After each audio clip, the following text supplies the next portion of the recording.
नमस्कार मित्रों, आरोग्य जीवन यात्रा में आप सबका स्वागत है। मैं नेचुरोपैथ डॉक्टर राजेश पटेल बोलता हूँ। मैं योगा मास्टर भी हूँ, योगाचार्य भी हूँ और फूड एंड न्यूट्रिशन का भी मैंने अभ्यास किया है। मैं बेसिकली सिविल इंजीनियर हूँ और इंजीनियर के हिसाब से मैं सारी बातों को इंजीनियर के नियम के हिसाब से ही देखता हूँ। शरीर को भी एक मशीन मानता हूँ।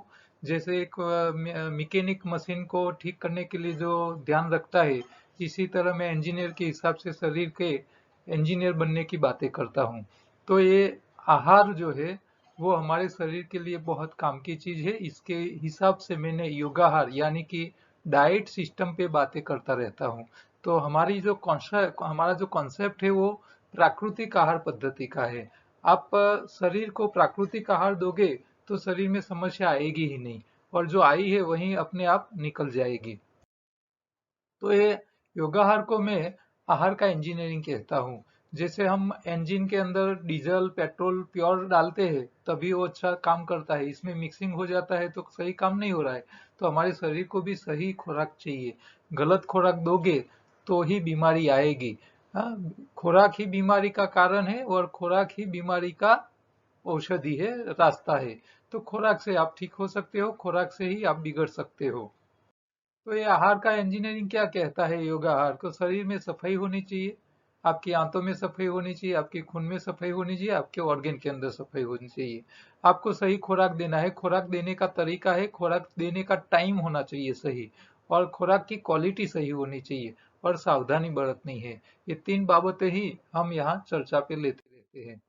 तो ये आहार का इंजीनियरिंग में सफाई आपकी बड़ी आंत एनिमा से करो। एनिमा तीन प्रकार का आता है, पोट आता है, डब्बा आता है और डायरेक्ट नल में लगाने वाला आता है। आपकी छोटी की आंत की सफाई के लिए आपको मल शुद्धि पाउडर बहुत बढ़िया है, वो हफ्ते में 2 बार लिया करो, हमारे पास से मिल जाएगा। या तो त्रिफला लेना है तो आप हर रोज ले सकते हो। आपकी खून की सफाई के लिए आपको इंटरमीडिएट फास्टिंग करना है, यानी कि 16 घंटा नहीं खाना है। 24 घंटे में से 8 घंटे के बीच में खाना है। आप 10 बजे खाना चालू करो, शाम को 6 बजे तक खा लो। 11 बजे करते हो तो 7 बजे तक खा लो। 12 बजे खाते हो तो रात को 8 बजे तक खाइए। इसके बीच में ही खाइए, फिर खाना बंद कर लीजिए। बहुत बढ़िया इससे फायदा मिलता है बीमारियों से बाहर आने के लिए और शरीर को तंदुरुस्त रखने के लिए। या तो आपको फिर एक्सरसाइज करनी पड़ेगी, मजदूरी करनी पड़ेगी, काम करना पड़ेगा। शरीर के पास काम कराओ तो खुराक खाइए ज्यादा, नहीं काम कराते हो तो मत खाइए। आपके ऑर्गेन की सफाई के लिए शरीर के अंदर जो कचरा इकट्ठा हो चुका है उसको निकालने के लिए खट्टे फल आपके खुराक में शामिल कीजिए। खट्टी चीज ही सफाई का काम करती है। आपको शरीर को सही खुराक चाहिए, कौन सा? तो अल्कलाइन। हाँ, पकाया खुराक है एसिडिक है। अल्कलाइन मतलब कच्चा। आप पत्ती सब्जी फल अंकुरित जो भी खाना है, ड्राई फ्रूट, उसको भी पानी में भिगो के खाओ। भिगोने से वो अल्कलाइन हो जाता है। आप कच्चे सीधे बादाम खाओगे तो वो एसिड हो है। बादाम को पानी में भिगो के रखोगे तो वो अल्कलाइन हो जाएगा। तो हमारे खुराक अल्कलाइन होना चाहिए। दूसरा, शरीर ताकत वाला खुराक भी चाहिए। तो ताकत कहाँ से मिलती है? तो पानी में बैठने वाला वजन वाला खुराक। जो खुराक स्वाद में मीठा है, जो खुराक के अंदर कार्बोहाइड्रेट्स है, जिसके अंदर प्रोटीन है, जिसके अंदर चर्बी है, वो सारे ताकत वाले खुराक है। तो मजदूरी के हिसाब से वो चीजें खाइए आप। शरीर को मेंटेनेंस के लिए खुराक भी चाहिए, जिसको रिपेयरिंग का सामान बोलते हैं, न्यूट्रिशन बोलते हैं, पोषक तत्व। तो पत्ती सब्जी फल वजन में हल्के हैं, पानी में डालो तैरते हैं। तो पत्ती सबसे हल्की है, तो पत्तियों में जितना न्यूट्रिशन मिलेगा इतना शायद आपको दूसरी खुराक में नहीं मिलेगा। और सामान के साथ कारीगर भी चाहिए। तो आपका जो खून है वो प्योर अल्कलाइन रहना चाहिए, उसका हीमोग्लोबिन नेचुरल बनना चाहिए। नेचुरल हीमोग्लोबिन तभी बनेगा जब आप नेचुरल क्लोरोफिल खाओगे, पत्तियों का हरा रंग, वही शरीर में नेचुरल खून बनाता है। तो नेचुरल खून होगा तो आपका बॉडी का ऑक्सीजन लेवल भी ज्यादा रहेगा। बीमार है वो लोग डेयरी प्रोडक्ट छोड़ दे। आप जो स्वाद खा रहे हो वो भी अपना काम करते हैं। मीठी ताकत देता है, खट्टा सफाई काम करता है, तीखा मुंह में पानी लाता है, कड़वा वायरस को मारने का काम करता है। तो हर स्वाद का अपना काम है, उसको ध्यान में रख के आपके डाइट के अंदर उसका प्रयोग कीजिए। तो आरोग्य का पंचामृत क्या कहता है? तो बीमारी आती है पकाया यानी कि एसिड खुराक से। कच्चा यानी कि अल्कलाइन खुराक खाओ तो बीमारी आएगी ही नहीं। अच्छा, मान लो आपने कच्चा ही खाया है और ज्यादा कचरा इकट्ठा हो गया और शरीर में बीमारी आई है, तो फिर वो बीमारी निकालेगा कौन? तो उपवास से। हाँ, खाना बंद करो, शरीर सफाई कर लेगी, बीमारी में से बाहर आ जाओगे। और सही खुराक से, हाँ, मान लो घुटन घिस गए हैं तो उसको मेंटेनेंस के लिए न्यूट्रिशन चाहिए। हाँ, आपके घुटन में कैल्शियम पुरने वाले, हाँ, खुराक चाहिए, तो न्यूट्रिशन चाहिए। तो सही खुराक और उपवास दोनों आपको बीमारी से बाहर लाने में काम आएंगे। आप एक टाइम पकाया खाते हो तो एनिमा हर रोज लिया करो। पकाया नहीं खाते हो, पत्ती सब्जी फल के ऊपर रहिए, तो आपको एनिमा की जरूरत नहीं पड़ेगी, आपका पेट साफ रहेगा, अपने आप निकलता रहेगा। लेकिन आप वजन वाला अनाज खाओगे एक टाइम भी, तो अब में रुकेगा। तो इसको साफ करो एनिमा से। सादे पानी से हर रोज एनिमा लेने से नुकसान नहीं है। और जो लोग बीमार है वो कफ पित्त वायु पैदा करने वाली डेयरी प्रोडक्ट को छोड़ दे, बीमारी निकल जाए तब तक। बीमार पड़ो दोबारा छोड़ दो। तो ये इसका शॉर्ट में है। और जो खाना है वो आपको चबा चबा के खाना है, ये खास याद रखना है। तो मेरी बातें आपको अच्छी लगती है तो आप मेरे YouTube चैनल को सब्सक्राइब कीजिए और लोगों को भेजिए। जो लोग नए हैं उसको मैं रिक्वेस्ट करूंगा, योगा हर का पूरा कोर्स है वो एक बार देख ले, हिंदी में है। उसकी लिंक आपको मेरे व्हाट्सएप पे हेलो हाई करने से तुरंत मिल जाएगी। हमारी सारी प्रोडक्ट्स भी ऑनलाइन ऑर्डर दे सकते हो, उसके लिए भी आपको जैसे आप मुझे व्हाट्सएप में मैसेज करोगे तुरंत आपको रिटर्न मैसेज में मिल जाएगा। अब सबसे बड़ी समस्या यही है लोगों को ऑक्सीजन लेवल बढ़ाने की। तो ये कोरोना काल में ऑक्सीजन क्या है, उसका लेवल कितना होना चाहिए, वो कैसे मापा जाता है, वो सारी बातें आपने न्यूज़पेपर में हर रोज देखते हो, टीवी में देखते हो, फेसबुक यूट्यूब पे सारे पूरे दिन यही आ रहा है और लोग आपको सिखा रहे हैं। ठीक है। तो शरीर में ऑक्सीजन लेवल बढ़ाने का कैसे होता है, कहाँ से होता है, ये बातें समझनी जरूरी है। तो हम जो श्वास लेते हैं वो श्वास फेफड़ों में जाता है, यहाँ से अंदर जाता है, अंदर जाके श्वास नली से फेफड़ों में जाता है। तो आपके जो फेफड़े हैं वहां हवा तो चली गई। अच्छा, हम हवा ले रहे, इसमें 80% के आसपास तो नाइट्रोजन होता है, 20% के आसपास ही ऑक्सीजन होता है, 20% के आसपास ही। और बाकी 1-2% में दूसरे होते हैं। लेकिन हवा प्रदूषित ज्यादा हो चुकी है। जो शहर में रहते हैं, इंडस्ट्रियल एरिया में रहते हैं, हाँ, शहरों में वस्ती ज्यादा है, पॉल्यूशन ज्यादा है, व्हीकल ज्यादा हो चुके हैं। तो शहरों में ऑक्सीजन लेवल कम हो जाता है, कार्बन डाइऑक्साइड का लेवल बढ़ जाता है। गांव में हवा में कार्बन डाइऑक्साइड कम होता है, ऑक्सीजन ज्यादा होता है, क्योंकि पेड़ पौधे, हरी ग्रीनरी ज्यादा होती है। तो आप कहाँ रहते हो उसके ऊपर भी डिपेंड है।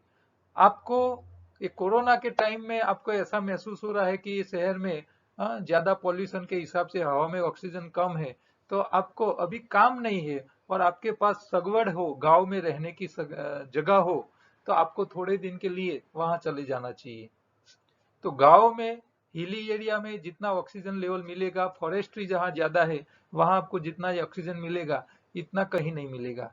तो आ, खेतों में पेड़ों के नीचे आप बैठोगे तो आप शहर में रह के आपका ऑक्सीजन लेवल चेक करो और वहां जाके चेक करोगे तो आपको डिफरेंस दिखाई देगा। दूसरा, हम जो ऑक्सीजन लेते हैं यहाँ से फेफड़ों में जाता है, तो फेफड़ों में से ऑक्सीजन को पकड़ के आपके शरीर के एक एक सेल तक, हाँ, एक एक सेल तक आप कहीं भी टच करो वहां जिंदा सेल है, तो वो सेल तक ऑक्सीजन पहुंचाने का काम हीमोग्लोबिन का है। अब हीमोग्लोबिन जितना नेचुरल, जितना अच्छा, इतना आपका ऑक्सीजन लेवल ज्यादा बढ़ेगा। तो नेचुरल हीमोग्लोबिन कहाँ से बनेगा? आप हरी पत्ती खाओगे, हरी पत्तियों का जो क्लोरोफिल है वो ही शरीर में आके हीमोग्लोबिन बनता है, और हीमोग्लोबिन ऑक्सीजन लेवल बढ़ाने का काम करता है। हम ये हरी पत्ती खाते नहीं, हमारे शरीर का जो हीमोग्लोबिन है वो दूसरे खुराक से बना हुआ है, आप नहीं दोगे तो शरीर दूसरे में से भी बनाएगा। तो ये हीमोग्लोबिन जितना नेचुरल, इतना ज्यादा ऑक्सीजन लेवल बढ़ेगा। तो आपको हरी पत्ती हर रोज खानी चाहिए। कम से कम 1, 2 या 3 ग्लास हरी पत्तियों का जूस पियो, या तो चटनी बना के खाना चालू कर दो। ठीक है। दूसरा, आपको हीमोग्लोबिन मान लो कम है अभी, तो नेचुरल हीमोग्लोबिन कैसे बढ़ाया जाए? तो डॉक्टर के पास जाओगे, एलोपैथी वाले तो आयरन की टिकड़ी देंगे, लेकिन कुदरत ने नेचुरल हीमोग्लोबिन भी बना के दिया है। हाँ, जो कैक्टस होता है, कांटे वाला थोर, उसका फल आता है जिसको प्रिकली पियर्स अंग्रेजी में बोलते हैं, गुजराती में उसको फिनला बोलते हैं। तो फिनले का जो रस आता है फल का, वो एकदम प्योर नेचुरल हीमोग्लोबिन है। आप इसकी एक ही बोतल पियोगे, 750 ml की एक बोतल पियोगे, आपके शरीर में 1 से लेके 3 पॉइंट हीमोग्लोबिन बढ़ जाएगी। तो जो लोग बीमार हो चुके हैं, कोरोना में वीक पड़ गए हैं, पेशेंट हो चुके हैं, या कोरोना है या बाहर आए हैं, तो उनके शरीर में हीमोग्लोबिन की काफी कमी हो गई होगी। तो ये हीमोग्लोबिन को बढ़ाने के लिए आपको फिनला हर रोज 50 से 100 ml, 100 ml मतलब आधा ग्लास, एक 750 ml की बोतल आपको हफ्ते 10 दिन में खत्म कर लेनी है। आपका हीमोग्लोबिन बढ़ जाएगा, आपका लेवल अपने आप बढ़ेगा।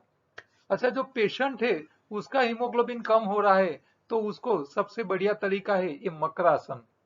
हाँ, मकरासन मान लो ऐसे हाथ नहीं रख सकते हो, तो यहाँ छाती के नीचे आप बड़ा उसी का या तो बड़ा तकिया रख दीजिए, तो आपका मुंह ऊंचा रहेगा पीछे के हिसाब से। तो आपकी जो ये पोजीशन है वो ऐसे होगी, तो आपकी जो चेस्ट है वो ज्यादा फूल सकेगी, और आपकी अंदर की जो हवा एयर भरने की जो ताकत है वो ज्यादा आपको मिलेगी। देखो, योग वाले जितने हैं, जब योग कर लेते हैं, या तो आप बाहर घूम के आए हो, पूरे दिन मेहनत करके आए हो, और घर आके आप थोड़े दिन मकरासन में आप लेट जाइए, लेटे रहिए। हाँ, तुरंत आपके शरीर में ऑक्सीजन ज्यादा जाना लगेगा, और आपको आराम फील होगा, आपका थकावट चला जाएगा। तो योग किया हो या पूरे दिन काम करके घर पे आए हो, तो थोड़ी देर के लिए मकरासन में आप ऐसे रुक जाइए, आपको 5 ही मिनट में फ्रेशनेस अनुभव हो जाएगी, थक चला जाएगा। क्यों चला जाता है? क्योंकि ऑक्सीजन लेवल अंदर बढ़ जाता है। दूसरा एक रास्ता है, यहाँ नीचे दूसरा चित्र बताया है, आपके पैर को ऊंचा कर दो और शरीर नीचे रखो। तो इससे क्या होगा कि पैरों में करीब 30 से 40% खून होता है, 30 से 40% हमारे बॉडी का। तो आप ऐसे है तो पलंग के ऊपर आपके पैर रख दो और आप नीचे लेट जाइए, तो पलंग ऊंचा है, पैर अधर आ जाएंगे, आप नीचे लेट जाओगे, यहाँ चित्र में बताया इसी तरह। तो इससे क्या होगा कि आपका 30-40% में से 10%, 10 या 15% खून आपकी बॉडी में आएगा। तो आपकी बॉडी में आएगा तो आपके चेस्ट में, हृदय में खून ज्यादा आएगा, ये हिस्से में। तो खून ज्यादा बढ़ेगा, तो जो ऑक्सीजन पकड़ के बॉडी को अंदर पहुंचाने की जो साइकिल है उसमें हीमोग्लोबिन बढ़ जाएगा, तो आपका ज्यादा ऑक्सीजन अंदर पहुंचने का स्टार्ट हो जाएगा। तो ये पोजीशन में आप रहोगे, हाँ, तो भी आपका ऑक्सीजन लेवल बढ़ सकता है। और ये पोजीशन में रहने के बाद पेशेंट है और उसका लेवल बहुत कम हो गया है, तो उसको क्या करना है, बाहरी दरवाजा खुला कर देना है। हाँ, कई बार क्या करते हैं लोग, पूरा मकान बंद रखते हैं, हाँ, दरवाजे बंद रखते हैं, खिड़कियां बंद रखते हैं, बाहर से डस्ट ना आ जाए, साफ करने की नौबत ना आए, इसके लिए बहने सारा बंद बंद करके रखते हैं। अच्छा, रसोई घर में रसोई करते हैं किचन में, तो रसोई करते हो उस टाइम क्या होता है, आप गैस जलाते हो तो कार्बन डाइऑक्साइड घर में इकट्ठा हो रहा है, आपने खिड़कियां बंद रखी है, तो आपके रूम के अंदर, आपके घर के अंदर कार्बन डाइऑक्साइड बाहर के हिसाब से बहुत ज्यादा हो जाता है। अब पेशेंट घर में है, घर के अंदर कार्बन डाइऑक्साइड बढ़ा हुआ है, तो फिर आपका लेवल कम हो जाएगा, पेशेंट को और तकलीफ हो जाएगी। तो पेशेंट को क्या करना है, जो रूम में रखो वहां एयर सर्कुलेशन फास्ट होनी चाहिए, हवा हवा उजास ज्यादा आए, हवा आए ऐसी लोकेशन में रखो। देखो, दक्षिण और पश्चिम, ये दो ऐसी, और इसके बीच माला, ईशान, अग्नि और नैऋत्य। तो नैऋत्य जो खूना होता है वहां से एयर ज्यादा आती है। तो आपको ऐसी लोकेशन रूम की पेशेंट की पसंद करनी चाहिए जहां से एयर सीधी आपके मकान के अंदर आती हो। तो आप चारे साइड के मकान के हर खिड़की देख लीजिए, कौन सी जगह से एयर ज्यादा आ रही है अंदर, वही रूम में आप पेशेंट को रखिए। ठीक है, तो हवा बाहर से ज्यादा आएगी तो ऑक्सीजन लेके आएगी, तो आपको इससे फायदा मिल जाएगा। और साथ में ये जो पैर ऊपर रख के नीचे रखने का जो पॉज है, उसके साथ आपको थोड़ा थोड़ा, थोड़ा थोड़ा, आधी चम्मच या इससे थोड़ा थोड़ा, चपटी चपटी, आपको चुटकी भर आपको ग्लूकोज उनके मुंह में रखना है, पेशेंट के मुंह में। आप ग्लूकोज रखोगे ना, तो ग्लूकोज तुरंत डाइल्यूट हो जाएगा, डाइल्यूट हो जाएगा तो आपके शरीर को एनर्जी मिलेगी, क्योंकि वो सीधा हीमोग्लोबिन उसको एनर्जी में कन्वर्ट कर लेगा, और उसको आपके हृदय को जो पंपिंग करना है उसको एनर्जी मिलती जाएगी। हाँ, तो ये बहुत जरूरी है, क्योंकि आपके हृदय जो है वो खून को सर्कुलेट अच्छी तरह नहीं कर पाएगा। तो फेफड़ों में ऑक्सीजन पहुंचा है, लेकिन खून फास्ट नहीं घूमेगा, उसको ताकत से नहीं भेज पाएगा, तो फेफड़ों से ऑक्सीजन आपके शरीर के अंदर पहुंच नहीं पाएगा।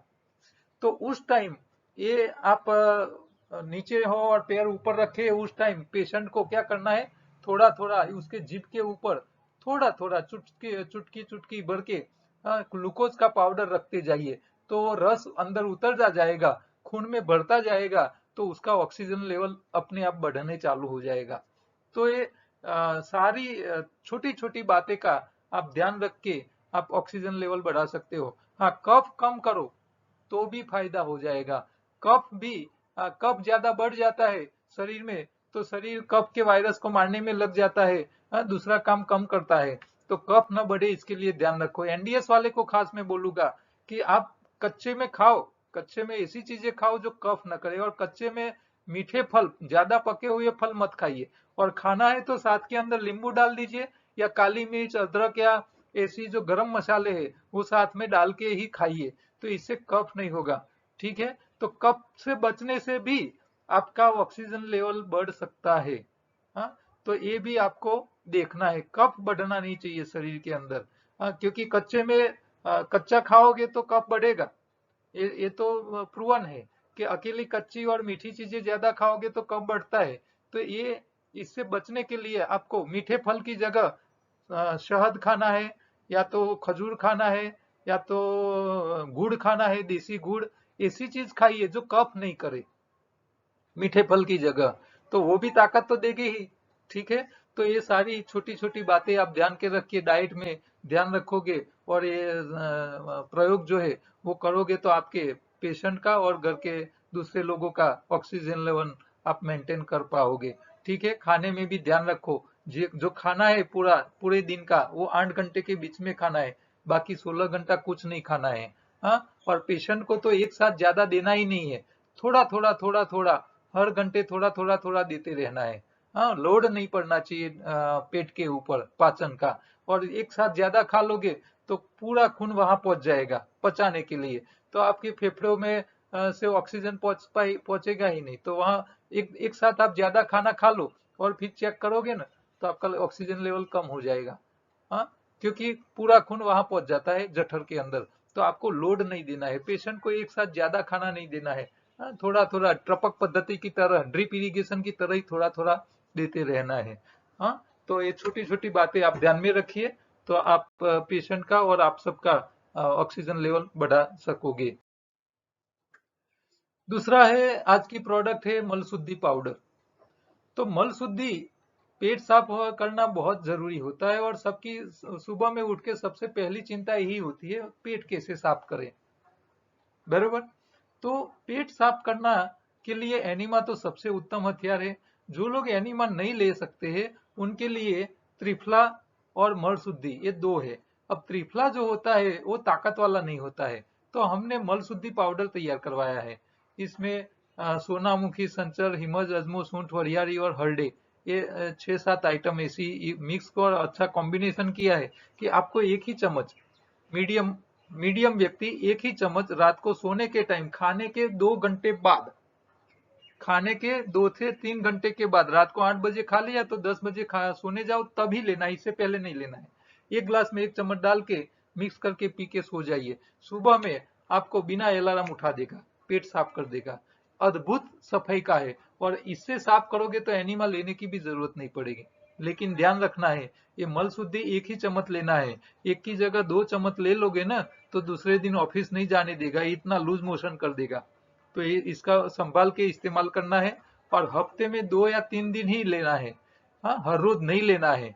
ठीक है, हर रोज लेना है तो आपको क्या करना है, त्रिफला मंगवा लेना है और मल शुद्धि दोनों मंगवा लेना है हमारे पास से, और आधी चम्मच त्रिफला और आधी चम्मच मल शुद्धि दोनों मिक्स करके हर रोज लो, तो आपका पेट हर रोज साफ हो जाएगा। ठीक है, तो ये मल शुद्धि आंतों की सफाई के लिए अद्भुत है, और इसका रिजल्ट बहुत बढ़िया मिलता है। जिन लोगों ने प्रयोग किया उन लोगों को पता ही है कि कितना स्ट्रांग ये काम करता है। ठीक है। कोरोना पेशेंटों के लिए, फैमिली के लिए मैंने किट बनाई है जिसमें एनिमा आ जाता है, मलसूद्धी आ जाता है, हरी पत्तियों का पाउडर आता है, इम्यूनिटी बूस्टर के लिए तुलसी, हल्दी और अदरक का एक्सट्रैक्ट का ड्रॉप आता है, फिंडला जो खून नया हीमोग्लोबिन बनाता है, और पपैया यानी कि कड़वा, उसकी टैबलेट या कैप्सूल दोनों में से एक भी आप मंगवा सकते हो। तो ये पूरा किट हमने बिना प्रॉफिट, हमारे कुरियर का चार्ज भी हम खुद भुगत लेते हैं। तो वो किट आप हमारे पास से मंगवा सकते हो। कोरोना काल में हम लोगों को मदद के लिए ये चीजें लो कॉस्ट में दे रहे हैं।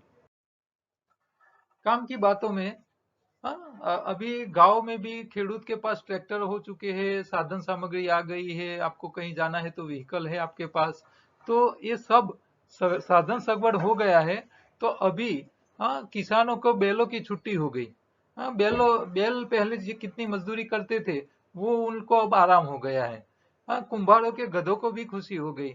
अच्छा, पहले राजा और मिलिट्री लश्कर में घोड़े रखते थे, तो घोड़ों की भी छुट्टी हो गई। वो सब अब आनंद पूर्वक जी रहे हैं, उनको मेहनत छूट गई है। लेकिन एक मनुष्य का जीवन ऐसा है, उनकी मेहनत छूटी नहीं है, मजदूरी में ही फंसा हुआ है।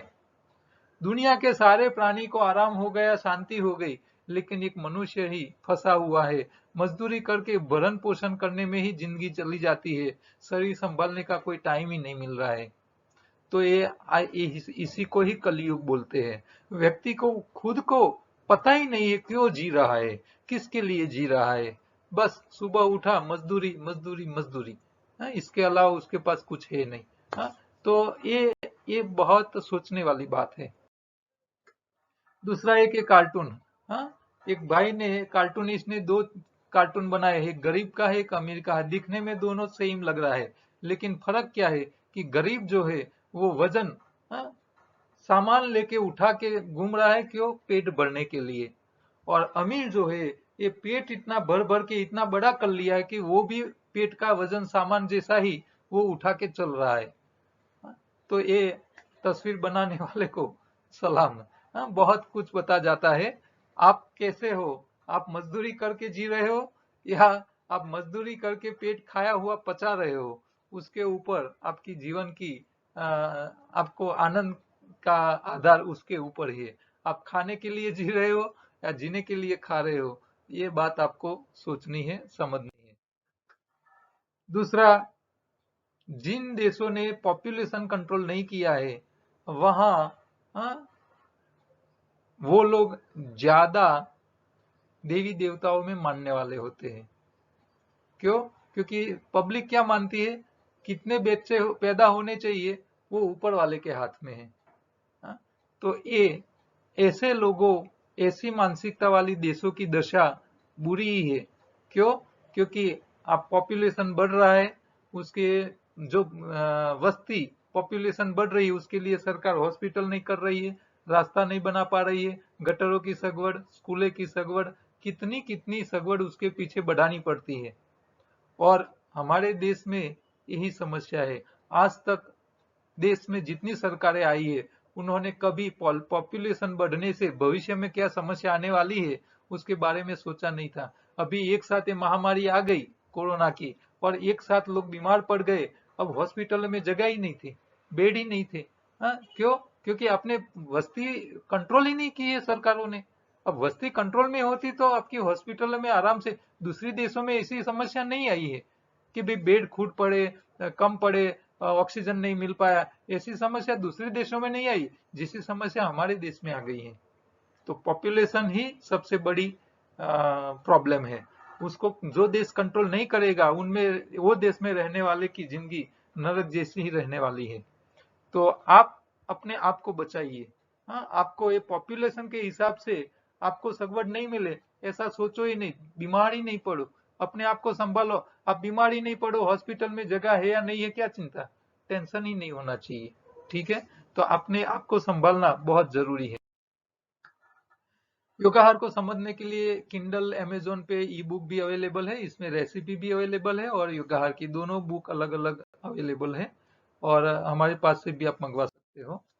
फूड विथ लाइफ योगाहार की नाम की दूसरी यूट्यूब चैनल है, जिसके ऊपर हम अच्छी खाने पीने की चीजें दे रहे, वो भी आप देख सकते हो। और ये छोटा सा मैसेज आप कहीं भी कुछ प्रिंट करवाते हो तो करवाइए।